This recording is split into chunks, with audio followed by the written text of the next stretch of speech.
नमस्कार, आपने देखना शुरू कर दिया है बीआरजी न्यूज। वक्त हो गया है दिन भर की कुछ अहम और खास खबरों को जानने का। तो खबरों का सिलसिला शुरू करने से पहले एक नजर आज की सुर्खियों पर। भारत में कोरोना वैक्सीनेशन का इंतजार हुआ खत्म। 16 जनवरी से देश में शुरू होगा टीकाकरण। पीएम मोदी की अहम बैठक के बाद केंद्र सरकार की घोषणा।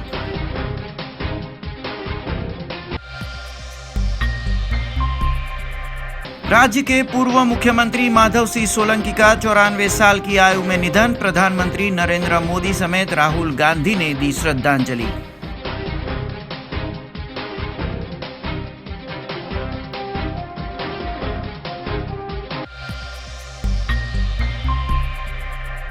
मकर संक्रांति पर्व में डीजे पर लगी पाबंदी पर उठा विवाद। साउंड और डीजे एसोसिएशन के सदस्यों ने राज्य सरकार के खिलाफ किया विरोध प्रदर्शन।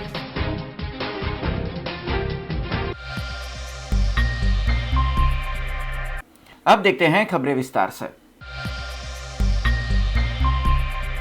खबरों की शुरुआत करते हैं कोरोना वैक्सीन से जुड़ी सबसे बड़ी खबर पर। केंद्र सरकार की ओर से प्रधानमंत्री नरेंद्र मोदी की हाई लेवल मीटिंग के बाद एक बड़ी घोषणा करते हुए कहा गया है कि भारत में 16 जनवरी से कोरोना वैक्सीन टीकाकरण की शुरुआत की जाने वाली है। पहले चरण में 3 करोड़ फ्रंटलाइन वर्करों को कोरोना वैक्सीन दी जाएगी। देश भर में कोरोना वैक्सीनेशन प्रोग्राम 16 जनवरी से शुरू होने जा रहा है। सरकार ने शनिवार को इसका ऐलान कर दिया। शुरुआत में ये वैक्सीन हेल्थ वर्कर और फ्रंटलाइन वर्करों को दी जाएगी, जिनकी संख्या 3 करोड़ है। दूसरे फेज में 50 साल से ज़्यादा उम्र के लोगों को और तीसरे फेज में गंभीर बीमारियों से जूझ रहे 50 साल से कम उम्र के लोगों को वैक्सीन लगाई जाएगी। दूसरे और तीसरे फेज में करीबन 27 करोड़ लोगों का वैक्सीनेशन होगा। देश में कोरोना की स्थिति की समीक्षा के लिए प्रधानमंत्री नरेंद्र मोदी ने शनिवार को हाई लेवल मीटिंग की। उन्होंने वैक्सीनेशन के लिए राज्यों की तैयारियों का जायजा भी लिया। बैठक में cabinet secretary, principal secretary, health secretary और दूसरी सीनियर अफसर भी मौजूद हुए थे। देश में इमरजेंसी यूज़ के लिए 2 वैक्सीन को मंजूरी मिल चुकी है। इसमें सीरम इंस्टीट्यूट ऑफ इंडिया की कोविशील्ड और भारत बायोटेक की कोवैक्सीन शामिल है। दोनों वैक्सीन को देश के अलग अलग हिस्सों में पहुंचाने के लिए सरकार ने ट्रांसपोर्टेशन की गाइडलाइन भी जारी कर दी है।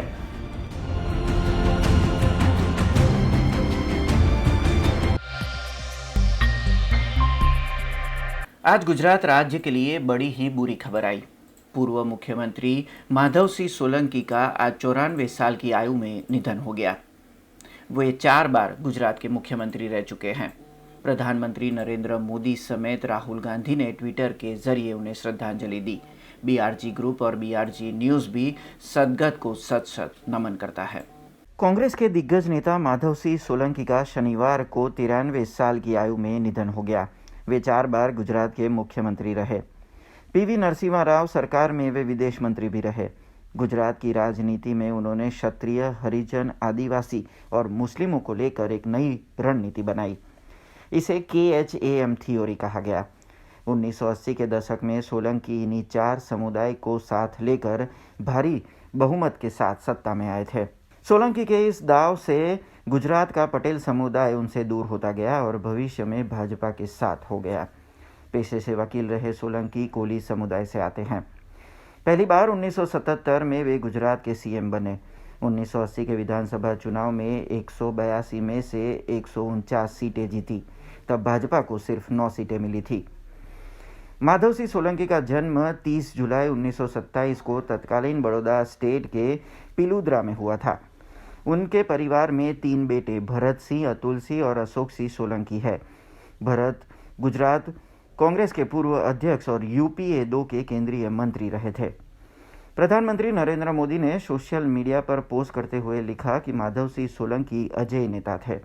उन्होंने दशकों तक गुजरात की राजनीति में अहम किरदार निभाया।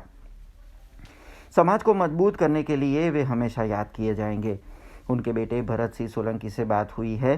पूरे परिवार के साथ मेरी संवेदना है। वहीं राहुल गांधी ने भी सोशल मीडिया अकाउंट पर लिखा कि माधव सिंह सोलंकी के निधन से दुखी हूं। वे कांग्रेस को मजबूती देने और सामाजिक न्याय को आगे ले जाने के लिए याद किए जाएंगे। मेरी संवेदना उनके परिवार के साथ है। आज केंद्रीय टेक्सटाइल मंत्री स्मृति ईरानी सूरत के दौरे पर थी, जहां पर उन्होंने चैम्बर ऑफ कॉमर्स की ओर से आयोजित टेक्सटाइल मशीनरी प्रदर्शनी का उद्घाटन किया और साथ ही में भाजपा के प्रदेश अध्यक्ष से भी मुलाकात की।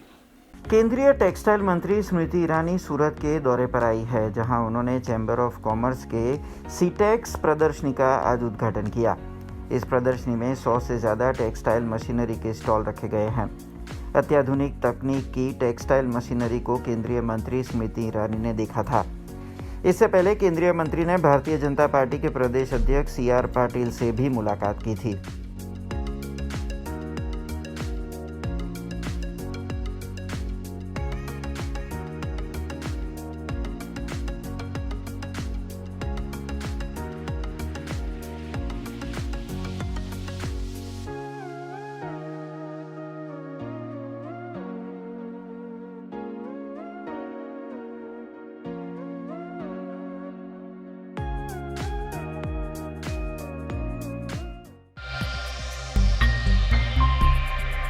कोरोना महामारी के साथ अब बर्ड फ्लू ने भी दस्तक दे दी है। गुजरात राज्य में जैसे ही बर्ड फ्लू का मामला सामने आया, गुजरात सरकार हरकत में आ गई है और राज्य के सभी सेंचुरी और चिड़ियाघरों को बंद कर दिया गया है। साथ ही में बड़ौदा में भी सयाजी बाग चिड़ियाघर को बंद कर दिया गया।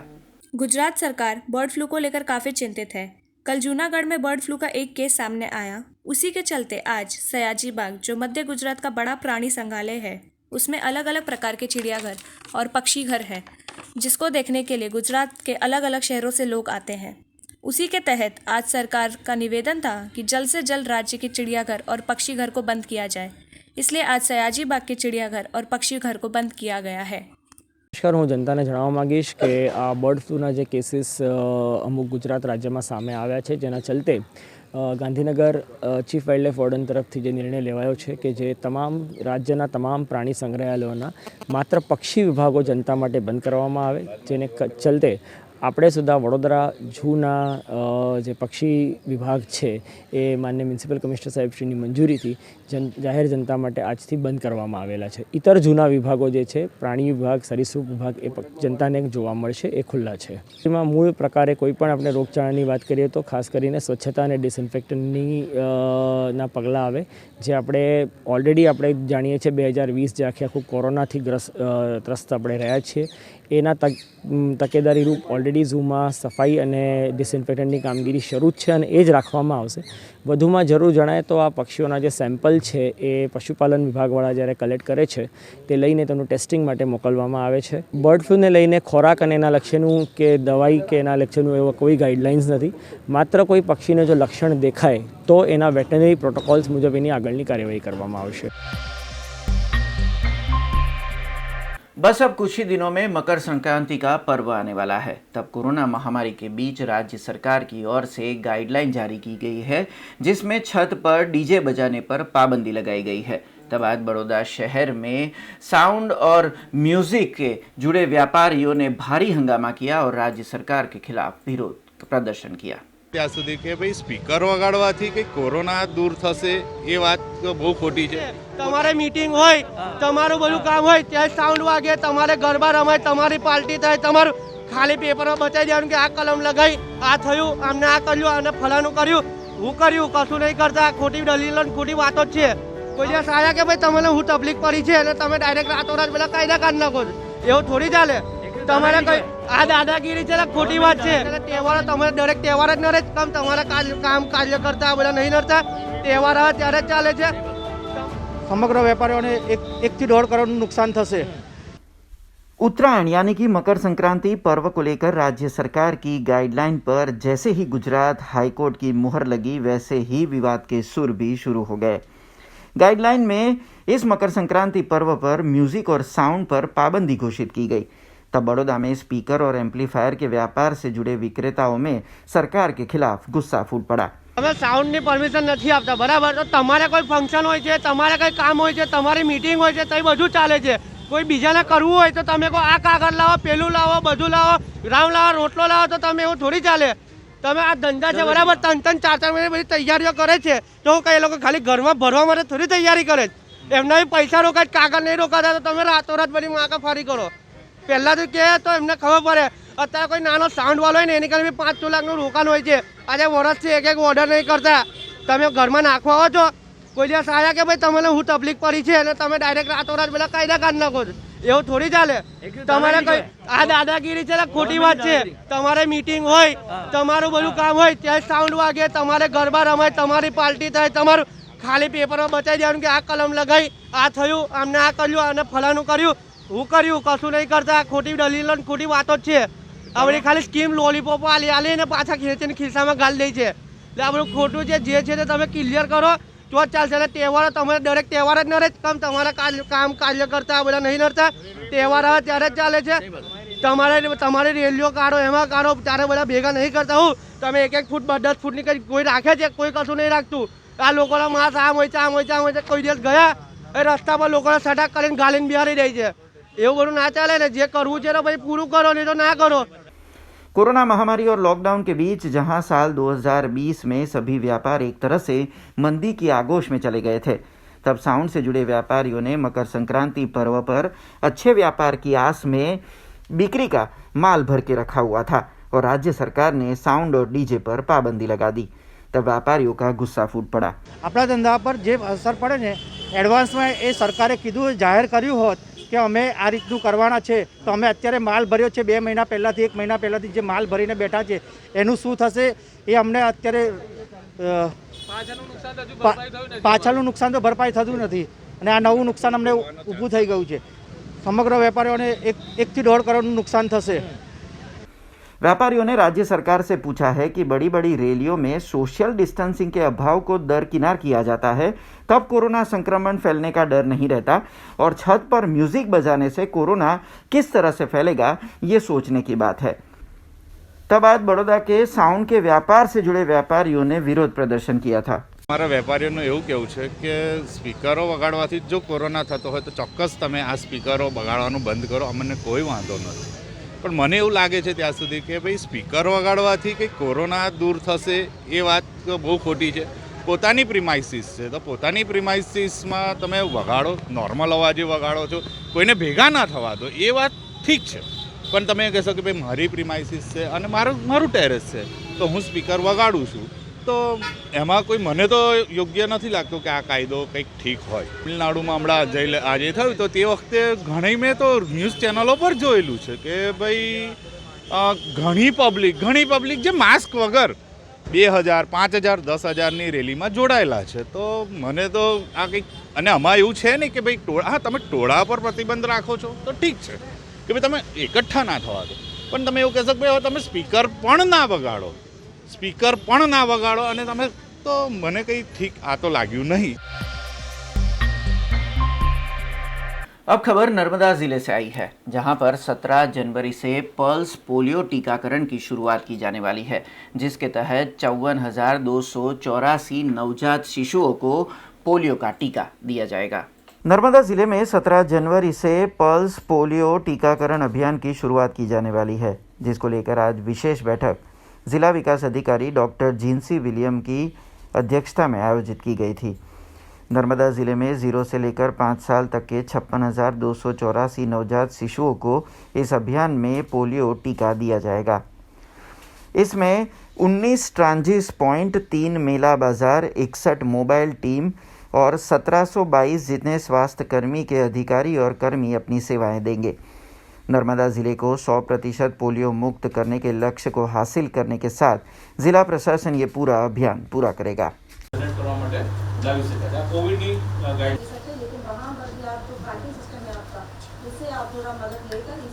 તમામ અમે ફોલો કરીશું, પણ જે શરૂઆતમાં જે road and ideal location identify करें और वहाँ पर भी लोग ज़्यादा इकट्ठा ना हो और सोशल डिस्टेंस मेंटेन कर अवेयरनेस के साथ उस दिन का मुख्य सेशन साथ में इंद्रेगा और नेहरू के परिस्थिति में कैसे नॉन कम्युनिटी मतलब ज़्यादा कंटेजियस ना हो इसके लिए. खबरों का सिलसिला यूं ही जारी रहेगा, पर उससे पहले लेंगे एक कमर्शियल ब्रेक. तो देखते रहिए BRG न्यूज़.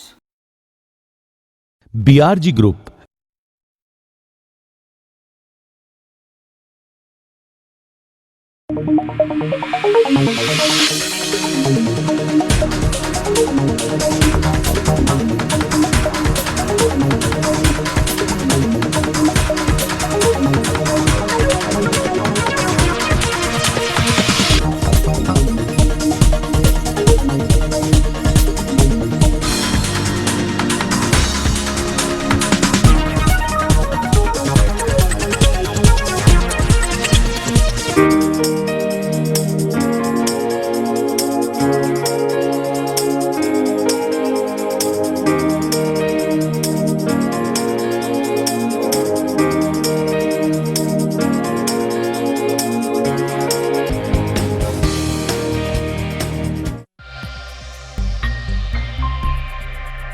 ब्रेक के बाद फिर से आप सबका स्वागत है।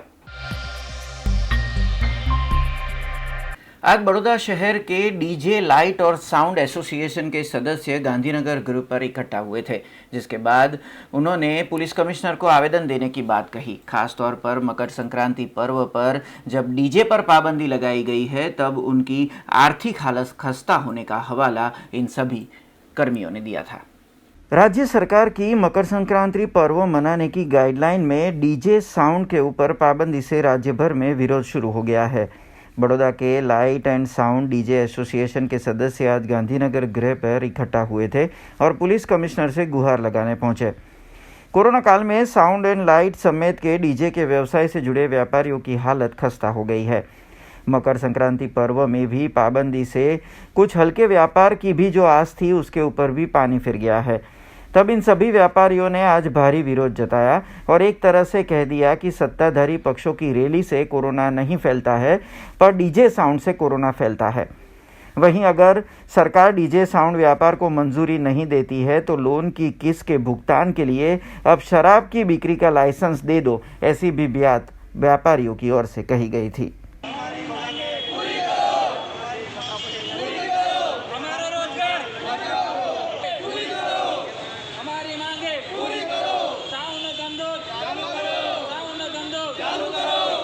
आज अमे sound and lighting association Vadodara तरफथी आज गांधीनगर गृह खाते अमे कमिश्नर साहेब ने रजूआत करवा जई रह्या छे कि जे आ काळो कायदो जे लाव्यो छे उत्तरायण में साउंड सिस्टम धाबा पर वगाड़वी नहीं। आज छेल्ला अमे वर्षथी बेरोजगार थईने बैठेला छे, बधाना धंधा खुली गया है, मात्र अमारा साउंडनो धंधा पर ज आ लोको टार्गेट करीने केम आ लोको आ रीतनुं करे छे। हवे मानो कि उत्तरायण पर धाबा पर ओछामां ओછી 50-100 माणसथी पब्लिक तो थती नहीं, માંડ 20-25 માણસો ભેગા થતા હોય છે। હવે એમાં સ્પીકર વગાડવાથી કયો કોરોના ફેલાય છે? જો એ સ્પીકરથી કોરોના ફેલાવતો તો એ લોકોના પાર્ટીના કાર્યક્રમો છે, કાર્યાલયના ઉદ્ઘાટનો થાય છે, એમાંય સાઉન્ડ સિસ્ટમ લાગે છે ને એમાં હજારોની સંખ્યામાં ભેગા કરે છે। ત્યારે સરકાર કેમ આવો કાયદો નહીં લાવતા કે એ લોકોના પ્રોગ્રામો બંધ કરે? અને જો એવું થતું હોય તો પછી અમારા ધંધા કેમ બંધ કરો છો તમે? બાકી બીજા દારૂના ધંધા ખુલ્લેઆમ ચાલે છે, ભરણોથી બધું ચાલે, પોલીસ સ્ટેશનની બાજુમાં ધંધા ચાલે છે, ત્યાં કેમ બંધ કરવાની સરકાર રજૂઆત નથી કરતી? કાં તો પછી છેલ્લે અમને લાયસન્સ આપો દારૂનો ધંધો કરવાનો, છેલ્લે અમને દારૂનો ધંધો કરવા સિવાય અમારા પાસે કોઈ છૂટકો નથી। અમારો બધો સામાન અમે લોન પર લીધેલો છે, એના કરતાં તો એવું વિચાર કરીએ કે દારૂનો ધંધો જે ખુલ્લેઆમ કરતા હોય આ લોકો, તો દારૂનો ધંધોનો લાયસન્સ આપો અમને, એની અમને પરમિશન આપી દો। અમારે એના વગર અમારો ઉદ્ધાર નહીં। અમે છેલ્લા 1 વર્ષથી ઘરે બેઠા છે, અમારા બૈરા છોકરા ઘરેથી બહાર નીકળતા નથી, અમે ખાવાનું શું એ ખબર નહીં પડતી, હપ્તાવાળા ઘરે આવીને ઊભા થઈ જાય છે। હવે છેલ્લે અમારા પાસે એક જ ઉદ્ધાર છે, કાં તો દારૂનો ધંધો કરીએ કાં તો પછી आत्महत्या कर ली। बड़ौदा शहर में प्लास्टिक प्रदूषण को रोकने के लिए महिलाओं का शानदार ग्रुप कार्यरत है, जिसके तहत बड़ौदा में करीबन 200 कार्यकर्ता इसमें कार्य कर रहे हैं। घरेलू प्लास्टिक वेस्ट को यूज कर इको ब्रिक बनाने की पहल इस ग्रुप की ओर से की गई है। भारत में प्लास्टिक प्रदूषण एक बड़ा खतरा बन के उभर रहा है, तब बड़ौदा में महिलाओं के द्वारा कार्यरत शानदार ग्रुप की ओर से आम जिंदगी में इस्तेमाल होते प्लास्टिक से इको ब्रिक्स के निर्माण की पहल की जा रही है। मारू नाम दर्शना शाह है, हूँ RSS में मातृशक्ति पर्यावरण प्रमुख छूँ, साथे साथे शानदार ग्रुप अमरू चाले छे। तो आ प्रोजेक्टનું नाम है घरे घरे इको ब्रिक, कारण के प्लास्टिक આપણે સૌ કોઈ વાપરીએ છીએ અને આપણી જરૂરિયાત પણ છે। તો પ્લાસ્ટિક વાપરવું સારી વસ્તુ છે, પણ વાપર્યા પછી એને પોલ્યુશનમાં કન્વર્ટ કરવું એ આપણને બધાને ક્યાંક નડતરરૂપ છે। તો પ્લાસ્ટિકને પોલ્યુશન થતું અટકાવવા માટેની આ મુહિમ છે। જબલા જે પ્લાસ્ટિકને આપણે આવે પતલાવાળા એ ખોસી દેવાના અને પછી તમારે આ જબલા પહેલાં બેઝમાં આ જવા દેવાનું અને ઉપર પછી તમારા ઘરમાં આવતું કોઈ પણ જે આવા ચિપ્સના પેકેટ છે, બિસ્કિટ, વેલણથી ખોસીને જવા દેવાનું અને એટલું ટાઈટ કરવાનું, નાના ટુકડા કરી અને પછી તમે જવા દો અને આમ ભરતા જવાનું, જે તમારે બની જશે। એનું નામ એટલે જ ઇકો ब्रिक રાખ્યું છે, जिसमें घरों में रैपर समेत के विभिन्न प्रकार के प्लास्टिकों को 1 लीटर की बोतल में भरा जा रहा है और इस बोतलों से घरों में ट्री प्लांटेशन जैसे विभिन्न डेकोरेशन किए जाने की जागरूकता शानदार ग्रुप के सदस्य की ओर से फैलाई जा रही है। खूब ज सरल है, खाली આપણે જે પ્લાસ્ટિક ઘરમાં રેપરના ફોર્મમાં, પડીકાના ફોર્મમાં, જેમાં પણ ફોર્મમાં આવે છે એને ભેગું કરવાનું છે અને ત્યાર પછી જ્યારે આપણે ટીવી સિરિયલ જોતા હોઈએ, ફ્રી બેઠા હોય ત્યારે એક ખાલી બોટલ લઈ અને એમાં એ ઠૂસીને ભરીએ અને જો કદાચ એવું લાગે કે કદાચ પ્લાસ્ટિક જાડું છે તો થોડું કટ કરીને પણ દબાવીને ભરીએ, આખા મહિનાનું પ્લાસ્ટિક એમાં સમાઈ જાય છે. અને જ્યારે આપણે આ પ્રોજેક્ટ ચાલુ કરીએ છીએ ત્યારે આપણને રિયલાઇઝ થાય છે કે મારા ઘરમાં હું આટલું પ્લાસ્ટિક વાપરું છું. वहीं पूरे बड़ौदा से तैयार किए जा रहे ऐसे प्लास्टिक की बोतलों से तुलसी क्यारे समेत के निर्माण विभिन्न जगहों पर शानदार ग्रुप करेगा, जिससे चाणोद समेत पवित्र यात्रा धामों में प्लास्टिक वेस्ट में से ये निर्माण किए जाएंगे. આમ તો ઘણા બહુ જ સરસ ઉપાય છે.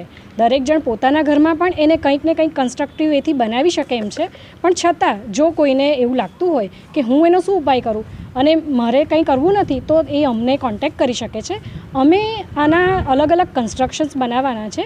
જેવી રીતે ચાણોદ એક પરમહિત ધામ કરીને સ્પિરિચ્યુઅલ પ્લેસ છે, ત્યાં જઈને તુલસી ક્યારો બનાવવાના છે. અને સેવાતીર્થ કરીને એક आश्रम है, ત્યાં આગળ જઈને પણ અમે એનું બાળકો માટે कंस्ट्रक्शन करवाना है. बड़ौदा में शानदार ग्रुप के साथ 200 से ज़्यादा सदस्य भी जुड़े हुए हैं. तब ग्रुप की संचालिका दर्शना शाह ने BRG न्यूज़ से ये जानकारी साझा की थी. અમારી સાથે અત્યારે વોટ્સએપ ગ્રુપમાં 200 લોકો જોડાયેલા છે. એ બધા જ એન્વાયરમેન્ટ વોરિયર્સ છે અમારા.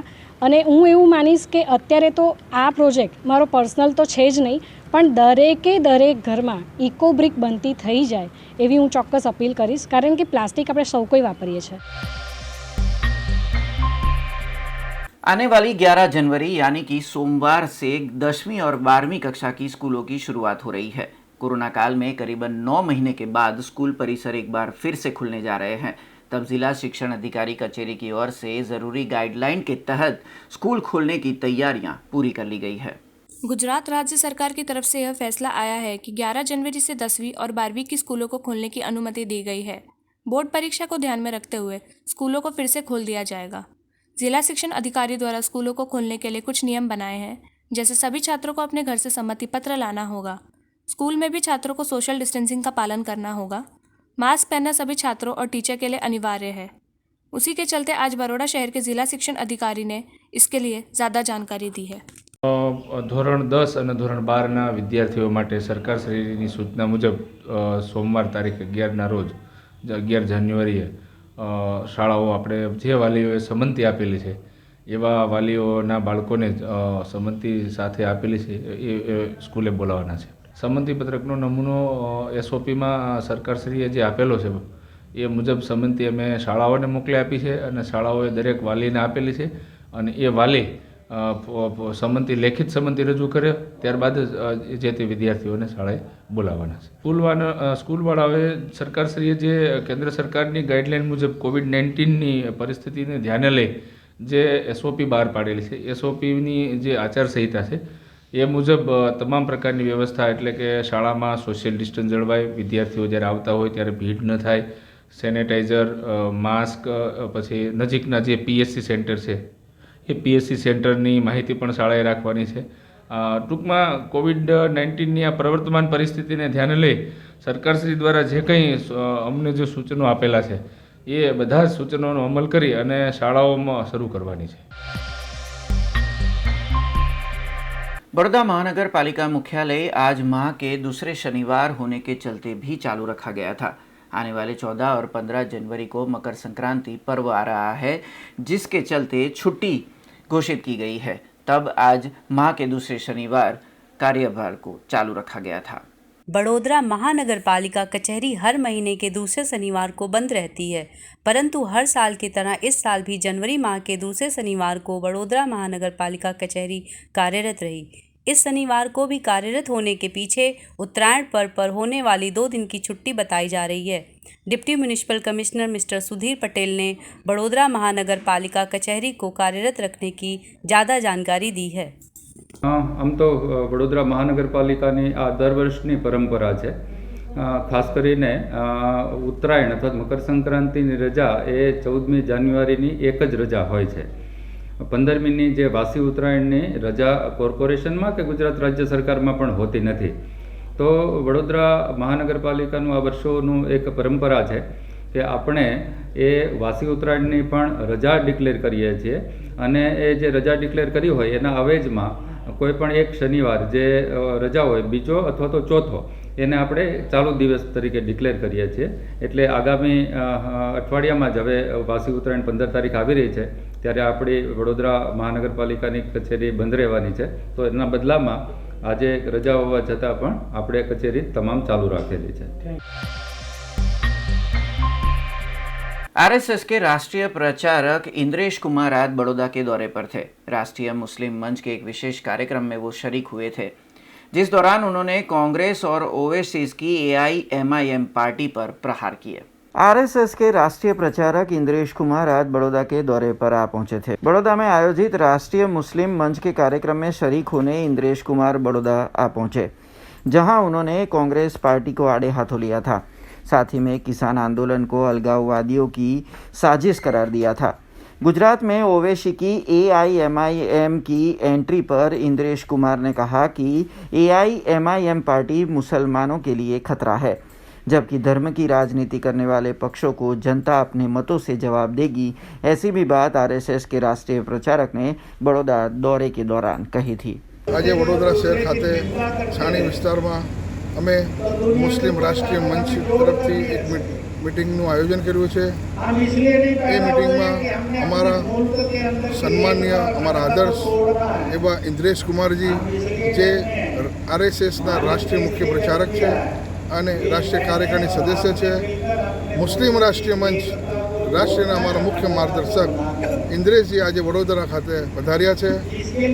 અને અમે જે કોવિડ-19ની અંદર જે ખૂબ સુંદર અને સરસ કામગીરી જેને કરી છે એવા અમારા ભાઈઓ બહેનોને આજે મને ઇન્દ્રેશ કુમારના હાથથી અમે લોકોને સન્માનિત કરવાના છે. અને અમે વ્યક્તિગત તો અમે લોકોને જે માનો કે SSG હોસ્પિટલના કર્મચારીઓ, એમાં માન્ય શ્રી સિવિલ સર્જન શ્રી, માન્ય RMO શ્રી, એવી જ રીતે અમે માન્ય પોલીસ ડિપાર્ટમેન્ટના હોય તો માન્ય પોલીસ કમિશનર શ્રી, માન્ય મ્યુનિસિપલ કમિશનર શ્રી અને आप मीडिया भाईओ जे कोरोना महाकाल में पोतानी जान चिंता कर्या वगर आपे जे कामगीरी करी है ए बदल समस्त मुस्लिम समाज एवं मुस्लिम राष्ट्रीय मंच गुजरात प्रदेश वती आप सौनो हृदयथी हूँ आभार मानु छूं.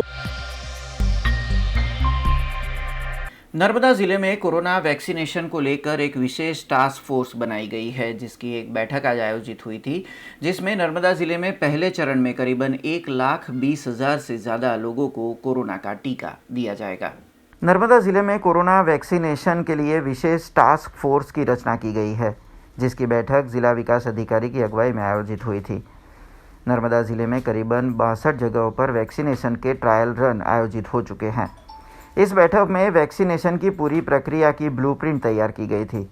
आपको बता दें, नर्मदा ज़िले में 4,202 हेल्थ वर्कर, 12,389 फ्रंटलाइन वर्कर, 98,367 50 साल से कम आयु के नागरिक, जबकि 5,250 साल से ज़्यादा उम्र के नागरिकों को मिलाकर 1,20,185 लोगों को कोरोना वैक्सीनेशन के दायरे में लाया जाएगा. इस पूरी रणनीति पर विशेष बैठक आयोजित हुई थी. तीजो આપણે ऑब्जर्वेशन रूम છે, विलेजर्स को क्लब कर दिया, तरफ से ही बहुत सारे रेजिस्टेंस मिल रहा है ड्राई रन के हिसाब से. पहले आप अपने डिपार्टमेंट में વેક્સિન સેફ છે, આનો એક બહુ મોટું કારણ છે કે વેક્સિન કે ડાયરેક્ટ નથી આવી ગઈ. એથી हर एक डिस्ट्रिक्ट में मतलब मैं SDM के अंदर एक डॉक्टर सुमन समझता है यहाँ पे गड्ढे की तरह हो जाएगा. जी जी जी पूरे स्टेट के लिए नहीं करवाया, आप सिर्फ डिस्ट्रिक्ट के लिए करवाया, तो पूरे स्टेट में कैसा ही. खबरों का सिलसिला खत्म करने से पहले एक नजर आज की खास खबरों पे. भारत में कोरोना वैक्सीनेशन का इंतजार हुआ खत्म. 16 जनवरी से देश में शुरू होगा टीकाकरण. पीएम मोदी की अहम बैठक के बाद केंद्र सरकार की घोषणा.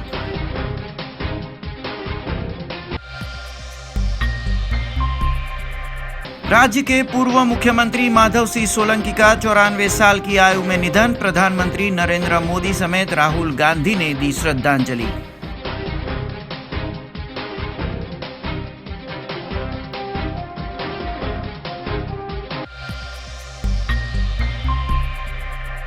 मकर संक्रांति पर्व में डीजे पर लगी पाबंदी पर उठा विवाद. साउंड और डीजे एसोसिएशन के सदस्यों ने राज्य सरकार के खिलाफ किया विरोध प्रदर्शन.